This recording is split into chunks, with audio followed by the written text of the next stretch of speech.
having a digital COVID pass. In other related greatest psychological operation in our lifetimes news, White House goes off on vaccine fearmongers. That would be the fake left, endless war waging, border wall building, medical martial law, eugenics obsessed monstrosity known as the latest American presidential administration, this time known as the Biden administration. That fake left is casting fake right as opponents of its COVID-19 vaccine campaign. They are dangerous and extreme. The Biden administration adopting a more aggressive political posture in an attempt to maneuver through the public health conundrum. Allied groups, and again, James, I mentioned this on the morning show, you got to love always the use of military language. Oh, it's our allies. Not those Axis groups. Allied groups are also planning to engage fact checkers more aggressively and work with SMS carriers to dispel misinformation about vaccines that's sent over social media and text messages.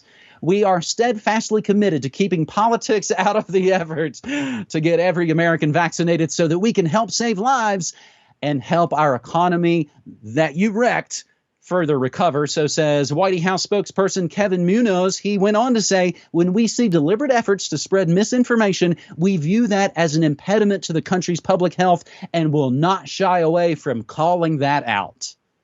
James, seems vaguely important. I'll read this part again. Allied groups are planning to work with SMS carriers to dispel misinformation that is sent over text messages. James, I thought they weren't reading our text messages.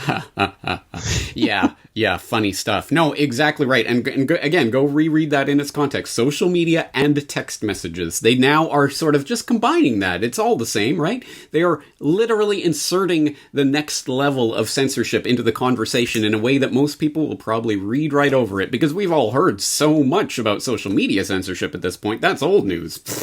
That was 2020. Come on.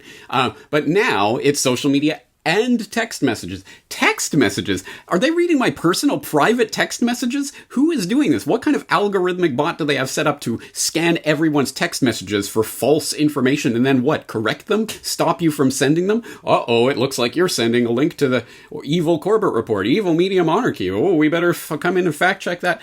This is insanity, but it is perfectly predictable insanity. It is the next level of the censorship and just keeps ratcheting up. Social media and text messages. Social media and text messages and phone calls. Social media and text messages and phone calls and personal private communications on the street that we monitored with our streetlight microphones that we've secretly embedded in all over the country when you weren't looking, blah, blah, blah. It's coming. They're ratcheting it up every time. And what do you bet in the event of the next major cyber pandemic event, the scare, where they have to, we have to reconfigure the whole internet. What do you bet they're going to say? They're going to slip in some language about how they're going to work at the device level to censor communications in every sense, not just social media. This is not just about social media.